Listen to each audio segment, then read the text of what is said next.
Buenas tardes, que Dios los bendiga y sean bienvenidos a través de Facebook Live aquí a nuestro estudio en el Evangelio de Juan. ¿Por qué no nos acompañas y abres tu Biblia a Juan capítulo 14? Arrancamos por fin el capítulo 14 después de una larga jornada de estar en el capítulo 13. Fue de gran bendición haber estado en este capítulo. Y ahora arrancamos en el capítulo 14 y no te prometo avanzar demasiado.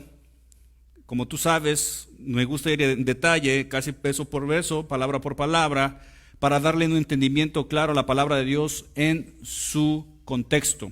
¿A cuánto no nos encanta escuchar de que Jesús dijo: yo soy el camino, la verdad y la vida, nadie viene al Padre sino por mí? Y vemos esos versos y muchas veces simplemente pensamos de que Dios nos está hablando directamente a través de ese verso. Claro, así es, pero no en su totalidad, porque podemos notar que dentro de ese verso hay un contexto, hay un ambiente, hay algo que está sucediendo alrededor de las vidas de las personas cuando Jesús declaró estas palabras. Así de que vamos a analizar, vamos a aprender cuál es el contexto y cuál es la profundidad y la importancia que tienen estas palabras. Así que vamos a leer los versos 1 al 14, dice: no se turbe vuestro corazón, creéis en Dios, creed también en mí. En la casa de mi Padre muchas moradas hay. Si así no fuera, yo os hubiera dicho: voy pues a preparar lugar para vosotros. Y si me fuere y os preparare el lugar, vendré otra vez y os tomaré a mí mismo, para que de donde yo estoy, vosotros también estéis. Y sabéis a dónde voy, y sabéis el camino. Le dijo Tomás: Señor, no sabemos a dónde vas. ¿Cómo pues podemos saber el camino? Jesús le dijo: yo soy el camino y la verdad y la vida. Nadie viene al Padre sino por mí. Si me conocieses, también a mi Padre conocerías. Y desde ahora lo conocéis y le has visto. Felipe le dijo: Señor, muéstranos al Padre y nos basta. Jesús le dijo: ¿tanto tiempo hace que estoy con vosotros y no me has conocido, Felipe? El que me ha visto a mí ha visto al Padre. ¿Cómo pues dices tú: muéstranos al Padre? ¿No crees que yo soy en el Padre y el Padre en mí? Las palabras que yo os hablo no las hablo por mi propia cuenta, sino que el Padre que mora en mí, Él hace las obras. Créedme que yo soy en el Padre y el Padre en mí. De otra manera, créedme por las mismas obras. De cierto os digo, el que cree en mí, las obras que yo hago, Él las hará también. Y aún mayores hará, porque yo voy al Padre, y todo lo que pidieres al Padre en mi nombre lo haré, para que el Padre sea glorificado en el Hijo. Si algo pidieres en mi nombre, yo lo haré. Padre, te damos las gracias, Señor, por tu palabra. Háblanos a través de ella. Queremos entender las palabras que tú le dijiste a tus discípulos y poderlas aplicar a nuestra vida el día de hoy. Y gracias, Señor, porque tu palabra es viva, eficaz y sobre todo es eterna y no cambia. Y Señor, aquí estamos para que nos hables en este momento y que el poder de tu Espíritu Santo penetre hasta dentro de nosotros y con el poder de tu palabra podamos cambiar y transformar nuestras vidas. Señor, bendícenos y bendice a las personas que nos están viendo a través de este medio. Te lo pedimos en el nombre de Jesús. Amén. Quiero introducir esto diciendo en 2 de Corintios capítulo 1 verso 3 al 4, dice: bendito sea el Dios y Padre de nuestro Señor Jesucristo, Padre de misericordias, y esto es asombroso, y Dios no solamente de algún problema o situación en la vida difícil, sino dice, y Dios de toda consolación. O sea, está para consolar en cualquier situación difícil en la que estemos viviendo, el cual nos consuela en todas nuestras tribulaciones. Bueno, eso es hermoso, pero tiene que tener una salida hacia los demás, para que podamos también nosotros consolar a los que están en cualquier tribulación, por medio de la consolación que nosotros somos consolados por Dios. Entonces, lo que notamos rápidamente aquí es esta palabra bien común, es consolar. Y todos en algún momento en la vida necesitamos ser consolados en tiempos de angustia. Ahora, tú conoces bien la Organización de las Naciones Unidas, la ONU. Entonces la ONU sacó un reporte sobre el COVID-19. sobre el coronavirus. Y lo que se dan cuenta rápidamente es de que hay un padecimiento, no solamente físico, sino ha caído sobre la humanidad un padecimiento psicológico, la depresión. Y no solamente la depresión, sino también con ello la ansiedad. Y créeme, la depresión y la ansiedad es el problema aún más grande que cualquier otro en el mundo. Más de 264 mil millones de personas están sufriendo de depresión y de ansiedad. Y todavía se agrava, porque cuando oímos esto, muchas veces solemos criticar o se nos hace algo extraño oír que alguien está deprimido o tiene ansiedad. Y por lo general también se llega a discriminar a personas que sufren depresión o ansiedad. Entonces con esto se agrava ese problema. Entonces miramos en nuestra sociedad que hay un problema de salud mental y es grave porque comienza a manifestarse desde nuestros jóvenes.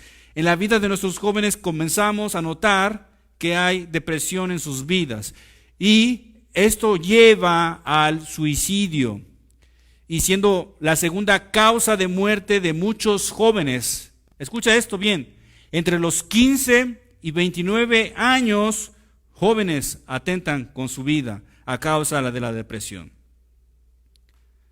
Ahora, el coronavirus ha aumentado el problema de la depresión. Y al llegar la depresión, llegan otros problemas sociales. Llega con ello el abuso de adicciones, como el alcoholismo. El alcoholismo está creciendo inmensurablemente en estos días. El consumo de drogas, el consumo de tabaco.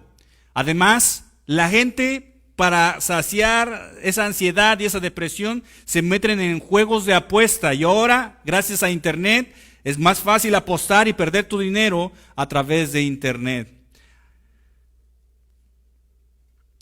Además, mucha gente ya de por sí estaba viviendo al día, trabajando, esforzándose para sacar a su familia adelante. Muchos ahora están sufriendo aún peor porque ya no saben cómo sacar a su familia adelante. Muchas personas han quedado aisladas, simplemente se han encerrado, no quieren salir. Otras personas están siendo separadas de sus seres queridos. Yo sé que es pasar tiempo sin estar cerca de tu madre. Ya tengo casi más de 10 años sin ver a mi mamá, sin poder abrazarla o darle un beso. Yo sé que es ese dolor de ser separado de tu madre. Yo sé que es el dolor de ser separado de aquellos con los que tú creciste y te forjaste siendo un niño. Sé que es ese dolor, que es esa ansiedad, que es ese sufrimiento de estar separado de los tuyos. Y ahora esto se ha duplicado drásticamente. Además, con esto, y se nos hace un tabú o algo muy extraño, pero hay crisis dentro de los hogares. ¿Por qué? Porque ahora el hombre, tan estresado por no poder sacar a su familia adelante, ahora comienza a desquitarse ¿con quién? Comienza a desquitarse con la mujer o termina desquitándose con los hijos y con eso aumenta la violencia. Creemos que la violencia familiar es algo extraño en estos días, pero es algo muy común, es algo muy normal, especialmente en la sociedad en la que vivimos. No necesariamente porque estamos en Estados Unidos, eso no lo vivimos aquí. No, se vive también la violencia familiar dentro de nuestros hogares. Además, se ha aumentado la angustia porque no se sabe lo que va a pasar en el futuro. No sabemos cómo prevenir o no tenemos mucha información sobre el coronavirus y eso aumenta la angustia. Otros sienten demasiada angustia porque no saben cómo despedirse de sus seres queridos. Unos están muriendo y no pueden darles un funeral digno o un funeral donde puedan ir a llorar a sus seres queridos y con eso aumenta el sufrimiento. Así que todos en esta vida hemos vivido situaciones difíciles. Todos hemos vivido situaciones desalentadoras. Muchas veces nos hemos sentido hasta abajo. Hemos sido defraudados por otros. Muchas veces hemos sido desanimados. La vida desanima. Los problemas de la vida desaniman. Los problemas de los hijos nos desaniman. Y lo único que notamos ante un desánimo y problemas así es de que simplemente las cosas son como son.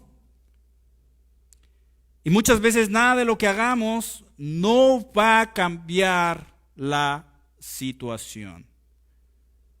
Ahora, no que Dios no la pueda cambiar, pero si es su voluntad no la cambia. Y al final tenemos que acomodarnos conforme a su voluntad. A muchos de nosotros, y de eso me incluyo, nos cuesta mucho trabajo dibujar una sonrisa en nuestro rostro. Otros fingen que todo está bien. Otros ocultan su falsa positividad cuando realmente están pasando tiempos difíciles. Hay mucha gente que se sabe disfrazar de que en su vida nada está pasando.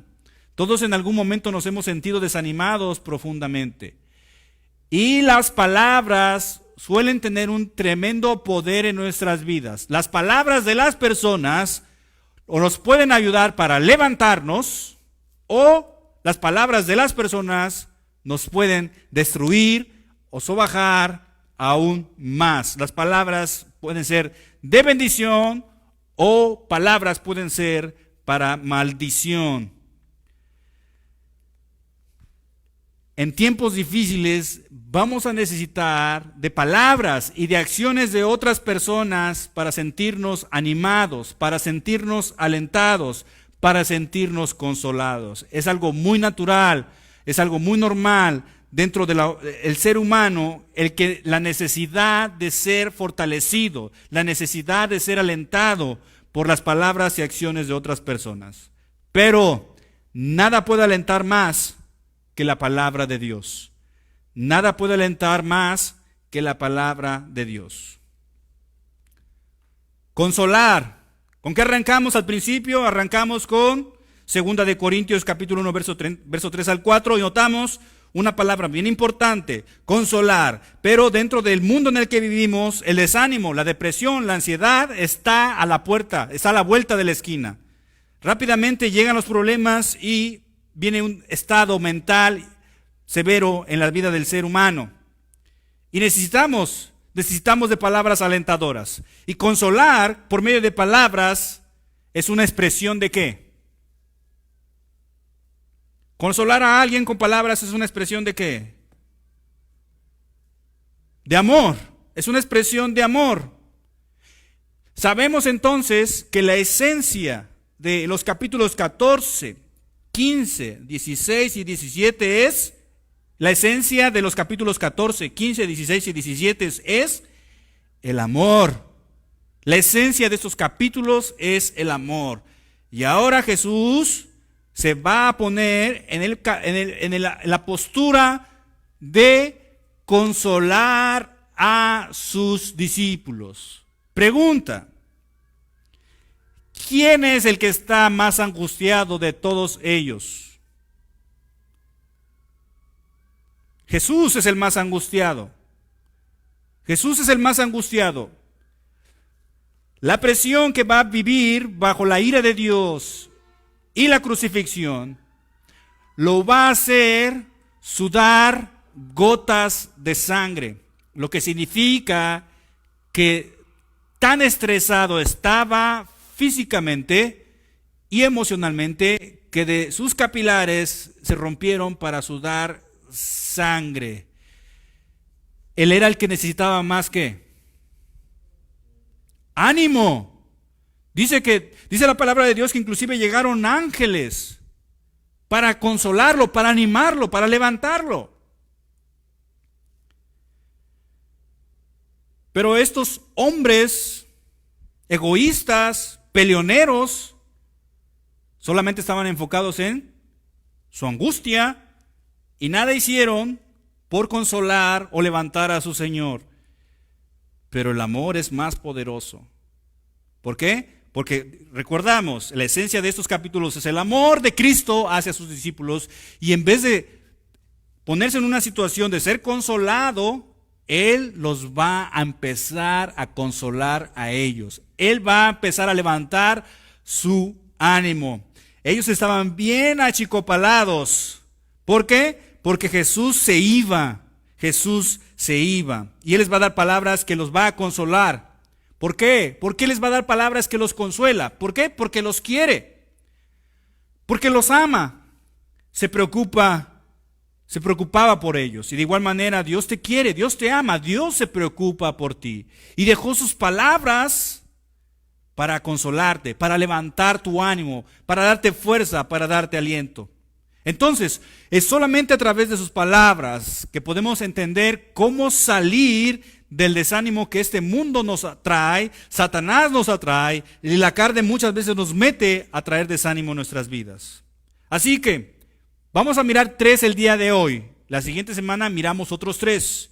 Bueno, pregunta. Entonces, hermano, ¿cómo puedo recibir consuelo de parte de Dios? Bueno, la respuesta está aquí en este capítulo. El consuelo viene de confiar en la presencia de Dios. Una vez más, el consuelo viene de confiar en la presencia de Dios. Vámonos, verso 1. Dice, primero les da un mandamiento y les ordena, no se turbe vuestro corazón. Dice, ¿creéis en Dios? Creed también en mí. Los corazones de ellos nos dice que estaban bien agitados. ¿Por qué? Porque Jesús le había dado palabras de despedida a ellos. Y esto vuelve a repetir en el verso 27, capítulo 14, verso 27. Si lees ahí, dice, la paz os dejo, mi paz os doy, yo no la doy como el mundo la da. Y dice, no se turbe vuestro corazón, ni tenga miedo. Lo que el contexto nos dice entonces es de que el corazón de ellos estaba bastante deprimido, estaba bastante angustiado, estaban bien abajo, estaban en esa montaña emocional donde baja y sube, baja y sube. Muchas veces nos hemos sentido así. Estamos pasando un tiempo bien, estamos tranquilos, estamos bien a gustos, cómodos, y de repente la vida, el mundo, Satanás te lleva a que tus emociones bajen, ¿sí? Y rápidamente te quieres levantar. Pero así es la vida. Entramos en esa montaña emocional rusa. Ahora, están confundidos por la pérdida de su maestro. El verso 2 nos dice,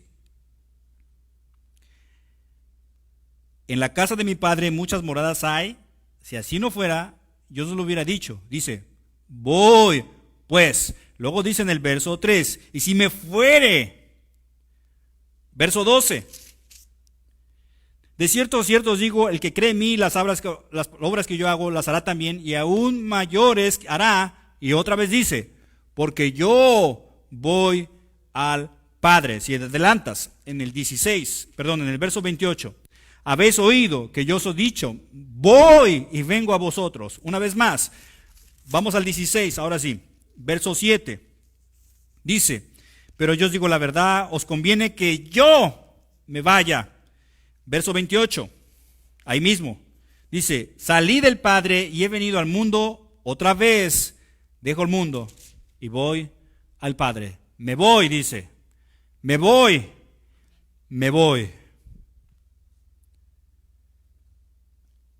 Es sumamente difícil para el ser humano dejar ir a alguien, especialmente si te ha dado las malas noticias de que está pronto a morir. Es difícil y es doloroso. Trae angustia, trae confusión, trae desánimo. Y todo esto surgió en la vida de ellos a causa de quien era su héroe, de quien ellos se imaginaban que sería quien los libraría de los romanos. Ellos miraban a Jesús como su héroe, su todo, su amigo, su camarada. ¿Has tenido una amistad así tan cercana a alguien que se va y te desgarra el alma? Entonces, analizando esto, Jesús va por el camino correcto. Así que la clave para un corazón confundido por las expectativas personales fallidas es confiar en la presencia de Jesucristo. Una vez más, la clave para un corazón confundido por las expectativas personales fallidas es confiar en la presencia de Jesucristo. ¿Por qué surge esta confusión en la vida de ellos? ¿Por qué surgió esta confusión en la vida de ellos? El texto nos dice, porque eran orgullosos y ninguno se dignó, se humilló a lavar los pies de los otros. Y eso les causó vergüenza a ellos delante de su maestro. Cuando los reprende, les llama la atención. Además, surge esta confusión porque Jesús les dice que alguien lo va a traicionar. Después, además, no solamente alguien lo va a traicionar, sino de que además se supone que el más fuerte y el más audaz, ¿quién? Pedro, lo iba a negar cobardemente. Y en segundo, porque de alguna u otra manera tenían empatía de que su Señor les dijera, estoy sumamente angustiado, ¿sí? Todas esas palabras obviamente iban a caer sobre ellos e iban a causar en su corazón una tremenda confusión. Así que les ordena, confíen en mí, como han confiado en Dios. ¿Creen en Dios? Crean en mí. ¿Creen en Dios? ¿Cómo es Dios?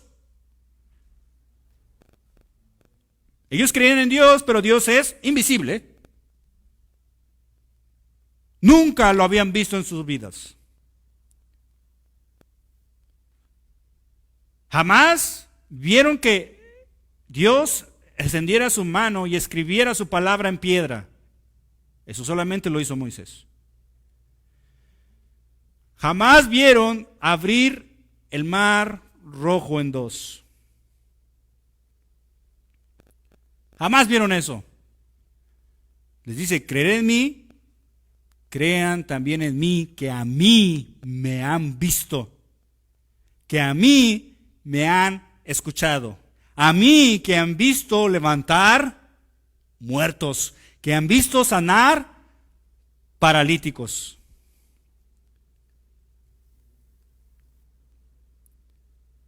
Los llama a poner su esperanza en Él. Y esa es la reacción apropiada que debemos de tener los creyentes ante el temor. ¿Cómo debe de ser, hermano, entonces mi reacción hacia el miedo, hacia la ansiedad, hacia la falta de esperanza? Es de que solamente los que conocen el nombre de Dios confiarán en Él. Solamente los que conocen el nombre de Dios podrán confiar en Él. Y entonces el miedo, las dudas, la angustia, el desánimo se va a ir. Se va a ir. Si me preguntas a mí, oiga hermano, ¿usted ha tenido desánimo con lo que pasa con el coronavirus? Porque créeme, yo estaba tratando de buscar cómo dar inicio a este mensaje. Porque el contexto es consuelo, el contexto es consolar, animar, levantar, dar aliento. Y digo, wow, ¿cómo busco cómo introducir esto? Y entonces me pongo en el Google y empiezo a buscar, empiezo a ver qué puedo usar para darle inicio. Y aparece este reportaje de la ONU hablando sobre la depresión que ha causado el coronavirus. ¿Por qué? Te voy a decir por qué, sinceramente, porque en Cristo, y conozco su nombre, poco me ha angustiado a causa del coronavirus. Poco vivo preocupado. Es más, ni siquiera pienso en él. Veo las noticias, veo todo lo que está sucediendo, pero sinceramente no me ha desanimado, no me ha bajado el ánimo. Me he mantenido creyendo en el Señor, sirviendo al Señor, pensando en cómo mejorar mi servicio al Señor, cómo mejorar la estrategia para alcanzar a más personas con la palabra de Dios, de cómo entrar en los hogares a través de las redes sociales. Estoy siempre pensando qué hacer, qué escribir, qué poner, qué subir a Facebook. Siempre estoy buscando y otras personas me llaman para pedir oración, me llaman para abrir, para que ponga mis oídos a escucharlos. Entonces simplemente no he tenido tiempo para preocuparme. Ahora, no con eso me estoy gloriando, simplemente es la aplicación de esto. Solo los que conocen el nombre de Dios confiarán en Él. Confiarán en Él. No habrá temor, no habrá angustia. Claro, no quiere decir que mañana no voy a tener temor o angustia. Claro, puede llegar, pero rápidamente el Espíritu Santo y su palabra me va a llevar a conocer aún más el nombre de mi Señor. Así que Jesús sabía que ellos necesitarían esa clase de fe. No fe para salvación. No confundas estas cosas. Siempre tenemos que leer la Biblia en su contexto. Claro, un verso te puede hablar y es precioso, pero nunca saques el verso del contexto porque puedes caer en un peligro. Puedes cambiar y transformar lo que está diciendo con acciones erróneas, que pienses que están dirigidas por Dios, pero no son dirigidas por Dios, porque no están dentro del contexto de la palabra de Dios. Y eso es muy común, que hicieron los fariseos, que hicieron los judíos, sacaron versos del contexto para darle autoridad a lo que ellos decían y enseñaron. Y Jesús vino y los reprendió y les dijo, no, regresen a Moisés. Y eso siguen trayendo hasta el día de hoy. Ahora, lo mismo hicieron los católicos, lo mismo hicieron los testigos de Jehová y lo mismo están haciendo los cristianos, sacando versos fuera del contexto de la palabra de Dios para aferrarse a hacer y deshacer lo que bien les parece a cada quien. Entonces no es algo así. Por eso dije, no es un llamado para salvación porque ellos ya habían declarado que Jesús era el Cristo, el Hijo de Dios. Pedro fue el vocero de eso. Entonces, ya eran salvos.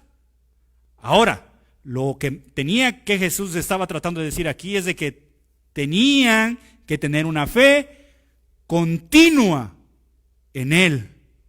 ¿Sí? Porque la fe puede ir y puede bajar, pero Jesús le dice, hey, que no baje, sino que se mantenga firme.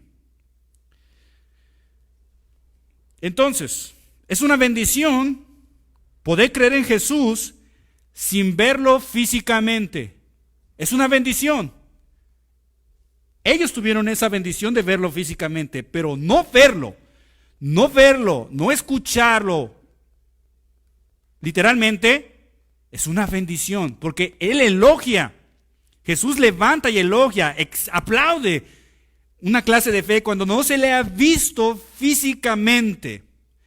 Pero para recibir fuerza, para recibir consuelo de parte de Dios, no es necesario mirar a Jesús físicamente. La gente quiere mirar cosas físicas para poder aumentar su fe. No es necesario.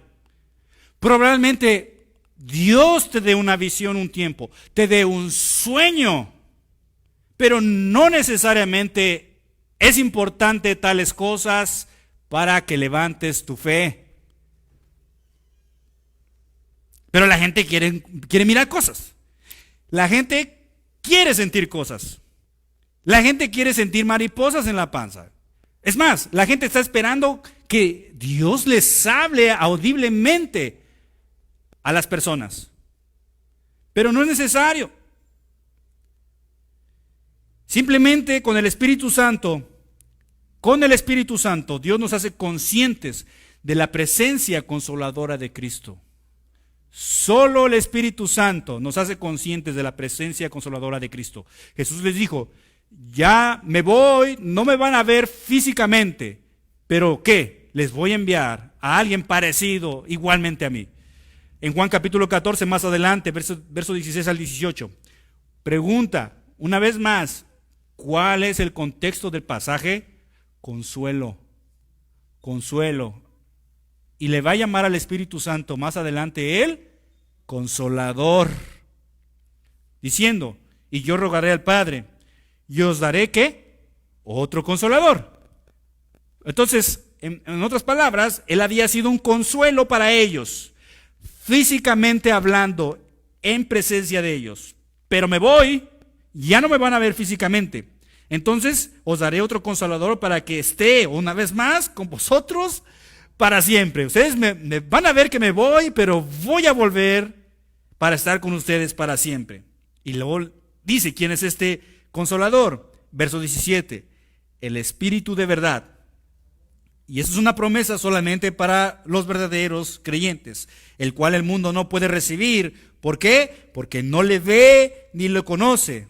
Pero vosotros le conocéis, porque mora con vosotros y estará en vosotros. Sigue diciendo, escucha bien esto, no os dejaré huérfanos. Estaban bien abatidos. ¿Entiende eso? Estaban bien desconcertados. Y estas palabras de Jesús les dice, no los voy a abandonar. Me voy físicamente, pero regreso en el Espíritu Santo como el Consolador. Y dice, vendré a vosotros. Entonces, la gente anda buscando muchas cosas para afirmar su fe. Visiones, sueños. Es más, les encanta la profecía. Les encanta la profecía. Estamos en el tiempo donde quieren escuchar profecía para aumentar su fe. La presencia de Dios es suficiente para calmar el corazón del creyente, sea cual sea la situación que vive, desconcertante y problemática en la que se encuentre. No lo digo yo, lo acabamos de leer, verso 16 al 18.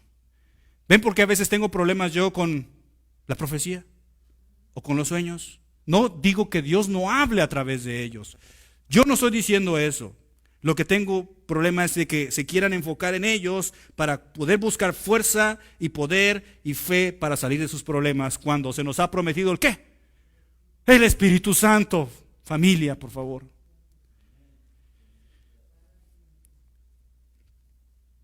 ¿Ves cómo las palabras de Dios cambian la forma totalmente de mirar las cosas? Yo también aprendí cosas mal. Recuerdo muy bien cuando se nos enseñaba, cuando yo llegaba a la iglesia y se decía, Dios puso en mi corazón. Y oye mucho eso, yo también lo empecé a usar. Oh, Dios puso en mi corazón. Hey, si empiezas a leer la Biblia te das cuenta que el corazón es engañoso más que todas las cosas. ¿Será que Dios entonces eso puso en mi corazón? ¿O seré yo? Oh, pero no, la emoción, mi organismo me gana y dice, oh, es Dios. Pero Dios no es así, Dios no va a poner algo así simplemente. Dios habla a través de su palabra. Esperamos en el Señor. No me malentiendas. Es un crecimiento. Yo ya dejé de usar eso de que Dios puso en mi corazón. Hace mucho tiempo, porque entendí algo, que el corazón es engañoso más que todas las cosas.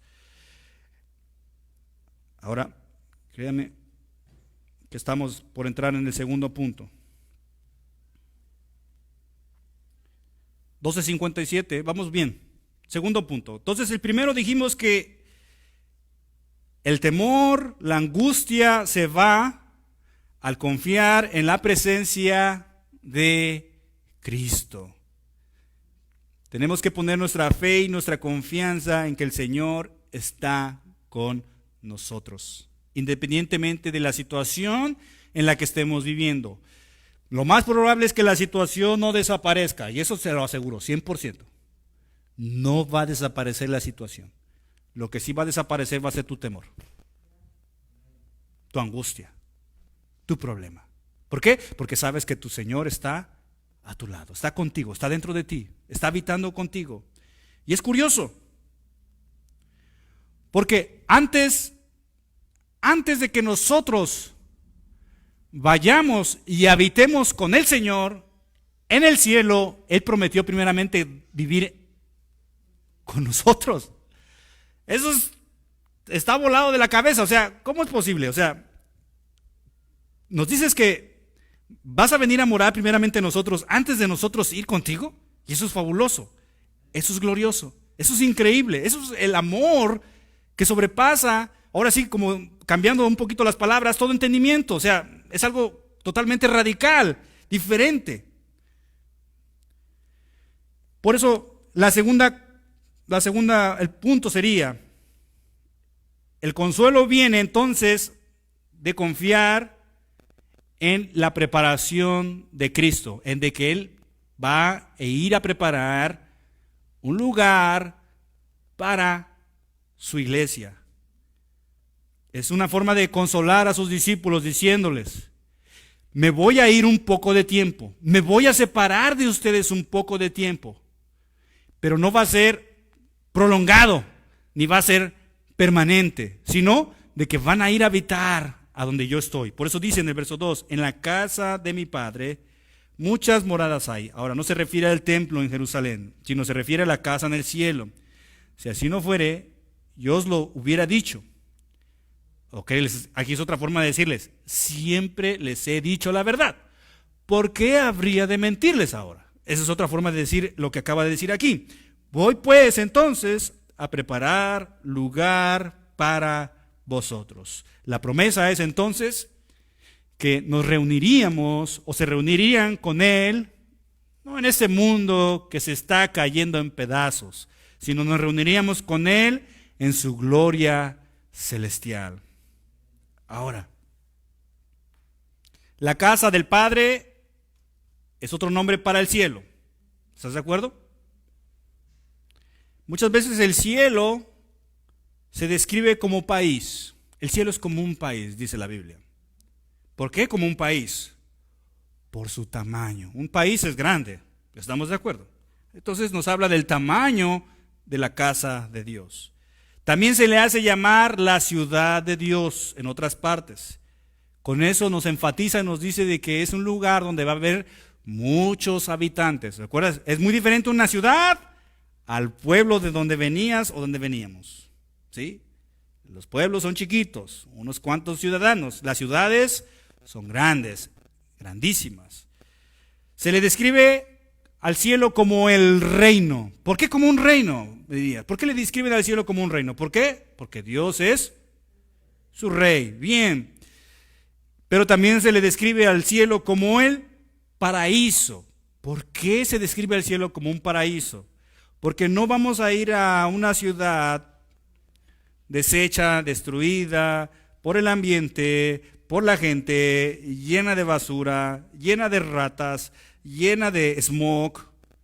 No vamos a ir a una ciudad así, vamos a ir a un lugar hermoso, indescriptible y un lugar de descanso. No sé si no has notado que los lugares de descanso son muy parecidos a algo llamado paraíso. O sea, vas y simplemente descansas. Descansaremos de la carne, descansaremos del problema agotador que el mundo trae y obviamente de Satanás. Ahora nos dice que va a haber mansiones, lo describe la King James, la versión en inglés, pero no está hablando de mansiones. No vas a tener mansiones como las mansiones que hay allá en Beverly Hills o aquí en Thousand o simplemente en Spanish Hill. Hay mansiones, no está hablando de mansiones de esa clase. Más bien yo lo noto así. Recuerdo muy bien cuando empecé a vivir allá en la Ciudad de México. Obviamente llegamos a una clase como de pueblo que después se convirtió en ciudad. Sí, porque había vacas, me acuerdo que había vacas, no estaba pavimentado, no había drenaje, no había nada. Mi madre tenía que ir a traer agua a la esquina de la calle y recogerla con cubetas. Entonces ahí venía mi mamá con cubetas de agua. Y las casas, había pocas casas y estaban bastante grandes porque los terrenos eran amplios. Pero empezó a pasar los años y empezaron a crecer los niños, los jóvenes. Se empezaron a casar. Pero el problema con México es que tú sabes que llegó Carlos de Salinas de Gortari, llegó Zedillo y todo se vino abajo. La gente se volvió más pobre. Mi padre todavía alcanzó a comprar. Nosotros ya no alcanzamos a comprar nada. ¿Sí? Éramos tan pobres que solamente tuvimos que empezar a vivir entonces con mamá y con papá. Entonces lo que hacía mamá y papá allá es que agregabas en tu casa otro cuarto. Sí, ya se casó el más grande, entonces hay que darle un cuarto para que entonces viva con su mujer. Se casó el siguiente y agregas otro cuarto. Se casa el siguiente y agregas otro y otro. Y es curioso porque si miras allá en la Ciudad de México es que las casas no empiezan a extenderse hacia arriba, sino que empiezan a extenderse, a extenderse a los lados, sino que empiezan a crecer hacia arriba. Entonces me acuerdo muy bien cuando empezabas a mirar un escalón, una casita por aquí y otra por arriba y otra y otra. Al grado de que si vas ahora a la Ciudad de México vas a mirar un montón de cuartos hacia arriba. ¿Por qué? Porque no alcanzaba para más. Y de esa manera era como de una familia llegaba otra y otra y otra y otra y otra. Y empezaban a vivir en familia. Y exactamente es el cielo así.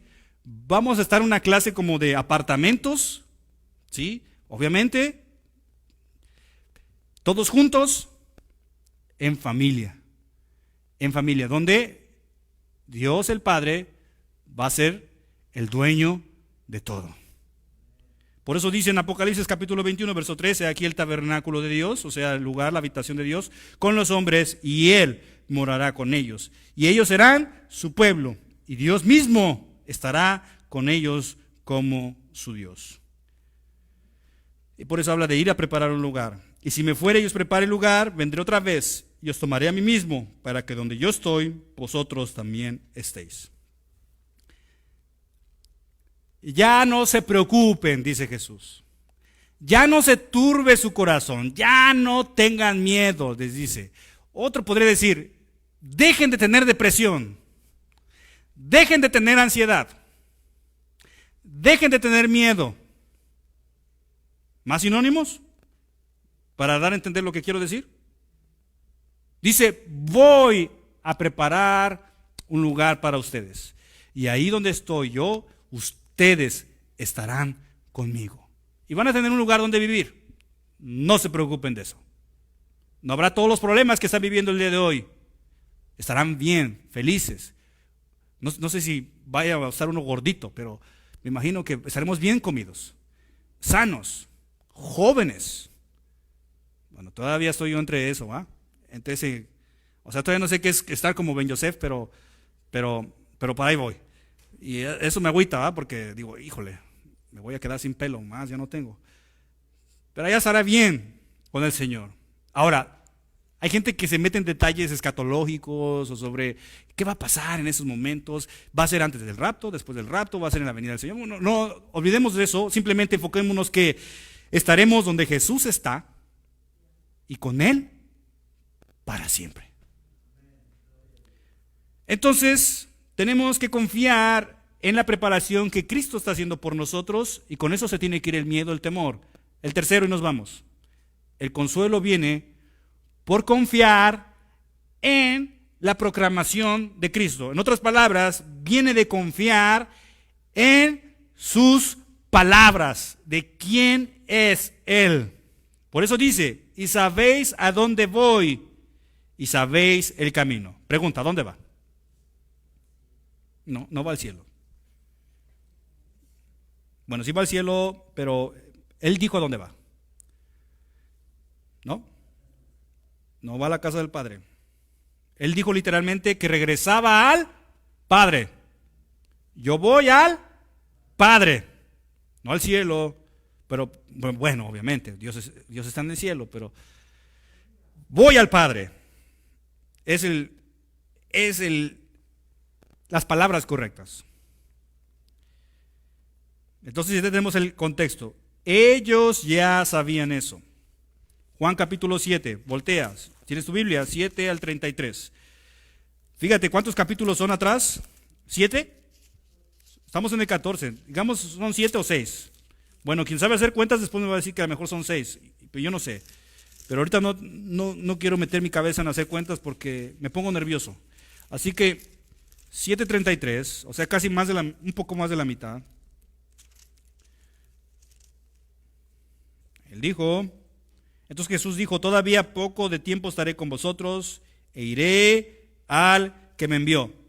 Bien, al verso 13, en el capítulo 13, para no salirme de lo que acabo de decir, él dijo en el verso 1, Antes de la fiesta de la Pascua, sabiendo que Jesús era su hora, había llegado para que pasase de este mundo al Padre. Y luego el verso 3 dice, sabiendo que Jesús, que el Padre le había dado todas las cosas en las manos y que había salido de Dios y a Dios iba. Entonces va al Padre, va a Dios, va a la presencia del Señor. Y para no hacer a un lado a los demás, va al cielo. Entonces le dijo Tomás, Señor, no sabemos a dónde vas. Hello, ¿qué pasó? ¿Dónde está ese seminario que tuve con ustedes durante esos 3 años? No sabemos a dónde vas, ¿cómo pues podemos saber el camino? ¿Por qué la confusión? Una vez más, sus corazones estaban profundamente agitados y tenían demasiada inseguridad, por lo que los llevó a no entender nada. ¿Ves el peligro de tener inseguridad? El peligro de estar nervioso, de estar agitado, de tener miedo, es de que empiezas a olvidarte de lo que Jesús te dijo. Empiezas a olvidarte de lo que Jesús ya te dijo. Así que no entendía nada de que Jesús iba a morir. Entonces, si no sabían a dónde iba el Señor, ¿cómo pues iban a saber cuál es el camino? Obvio, ¿no? Verso 6. Jesús les dijo, y eso es increíble, yo soy el camino. El mundo ha trazado muchos caminos para llegar a Dios, pero Él es el único camino. Y la verdad de Dios. Recuerda, para este tiempo en que Jesús estaba viviendo, los fariseos habían hecho su propia verdad. Y hoy en día, muchos que se creen cristianos, pero no lo son, han fundado sus iglesias en base a su verdad y no a la verdad de Dios. La tercera, y la vida, porque de Él proviene toda la vida. Increíble. Entonces solo Jesús es el camino a Dios, porque solo Él es la verdad y solo Él posee la vida de Dios. Concluimos. Vamos a pasar desánimo. 100% garantizado. Aquí no hay un 99.99 como el Honey Tizer, ¿verdad? El Honey Tizer solamente mata al 99.99% de bacterias. No, el desánimo es el 100%. Vamos a sufrir, nos vamos a lamentar. Pero la única manera como creyentes, y si tú quieres participar del reino de Dios, esto podría ser para ti. Pero para creyentes como nosotros, el consuelo viene de confiar en la presencia de Cristo. El segundo, debemos de confiar y con ello traer consuelo a nuestras vidas, porque Él está preparando un lugar para nosotros. Y la tercera, y seguiremos mirando la siguiente semana, el consuelo, el alivio, la tranquilidad, el aliento, la fuerza, el vigor, vendrán de confiar en la proclamación de Cristo. Confiar que Él es el camino, la verdad y la vida.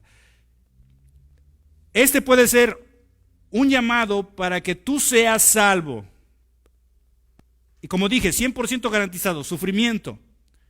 Pero es mejor sufrir con Cristo a sufrir en el infierno. Pero para nosotros es una bendición. ¿Sí? El enfoque es Cristo, su presencia, su preparación y la proclamación de quién es Él. La gente puede buscar soluciones para su ansiedad y su depresión en la religión. ¿Qué no es religión lo que tienes tú? Creo que te he hablado de Jesús y no de los actos religiosos que hago. Estoy hablando de una persona. Entonces, la solución no es en la religión. Ayuda, pero no es 100% garantizado. Puede ayudar a un psiquiatra, puede ayudar a un terapeuta, puede ayudar a un psicólogo. Es más, te pueden ayudar las palabras de tu novio o novia por un tiempo, pero eso no es 100% ni totalmente completo para levantar a alguien totalmente. Lo único 100% y garantizado que puedo darte, además del dolor, es de que Jesús te puede dar consuelo a través de su presencia, a través de la preparación que Él está haciendo para nosotros y a través de quién es Él. Solamente a través de Jesús. Solo Jesús, solo Cristo. Padre, te damos las gracias, Señor. Gracias, Padre, por tu palabra, gracias por tu mensaje, gracias por las palabras de consuelo que nos has dejado nosotros como iglesia. Y Señor, si hay alguien que nos está mirando a través de Facebook, que no te conoce, que le gustaría salir de la depresión, de la ansiedad que está viviendo, Señor, yo ruego que abra su corazón, abra su entendimiento, a reconocer, Señor, que es un pecador, que está apartado de tu gloria y que necesita un Salvador. Señor, hazle presente y hazla viva la necesidad de que te necesita y que necesita cambiar, Señor, el destino que le espera para poder estar en aquel lugar que estás preparando para tus hijos. Así que, Señor, Padre, mueve su corazón, mueve su vida, mueve su mente, Dios, para que Él se rinda y se entregue ante ti para dar su vida y su corazón para servirte, para adorarte, para amarte y para olvidarse del mismo, y que en el sufrimiento que va a llevar en este mundo a causa del mundo de Satanás y de la carne, Él pueda vencer a todos esos conflictos a través de tu palabra que nos has dejado. Y Señor, a nosotros que hemos creído en ti, Padre, ayúdanos a asimilar estas palabras. Ayúdanos a ver claramente que es a través de tu palabra y el contexto de tu palabra en la que podemos recibir vida, fuerza, podemos recibir ánimo, podemos recibir, Señor, del poder de tu Espíritu Santo para podernos enfrentar de las situaciones difíciles que nos esperan. Señor, y a pesar de todo lo difícil que pueda ponerse el mundo, ayúdanos a enfocar en una sola cosa, en amarte y servirte. Y Señor, y que gracias a ello todo miedo, toda angustia y toda desesperación se desvanezca, sirviéndote y siguiendo tus pisadas. Señor, como creyentes aquí estamos. Una vez más nos rendimos delante de ti. Padre, te adoramos, te bendecimos y te damos las gracias en el nombre de Jesús. Bueno, si nos estás viendo y te gustó este mensaje, por favor compártelo, dale un like, deja un comentario, pregunta. Mi nombre es Miguel Flores y fue un gusto y un placer el poder de tener en esta tarde aquí nosotros. Que Dios te bendiga.